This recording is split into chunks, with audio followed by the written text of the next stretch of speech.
እስራኤል ወደ 30 የሚደርሱ የጦር አውሮፕላኖቿ ሆዴይዳ በተሰኘው የየመን የወደብ ከተማ ላይ ከባድ ድብደባ እየፈጸሙ መሆኑን አስታወቀች።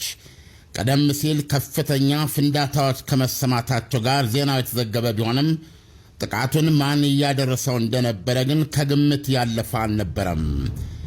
ብዙዎች እስራኤል መሆኗን ቢጠረጥሩም አሁን ማምሻ ላይ ራሷ እስራኤል አረጋግጣለች። ከሰዓታት በፊት ድብደባው በመካሄድ ላይ እንደነበረ ገልጻለች። የእስራኤል ግዙፍ የአየር ኃይል ድብደባ ሐውቲዎች ቤንጉሪዮን አየር ማረፊያ ቅጥር ውስጥ አንድ ሚሳኤል ለማሳረፍ ከመቻላቸው 24 ሰዓት በኋላ የተፈጸመ ነው። ከእስራኤል የጠያራ መንጋዎች ወጀብ በፊት ደግሞ የአሜሪካ የጦር ጀቶች ከርዕሰ ከተማዋ ሰና አጠገብ ኢላማዎች መደብደባቸውን የየመን ሚዲያ ዘግቦ ነበረ።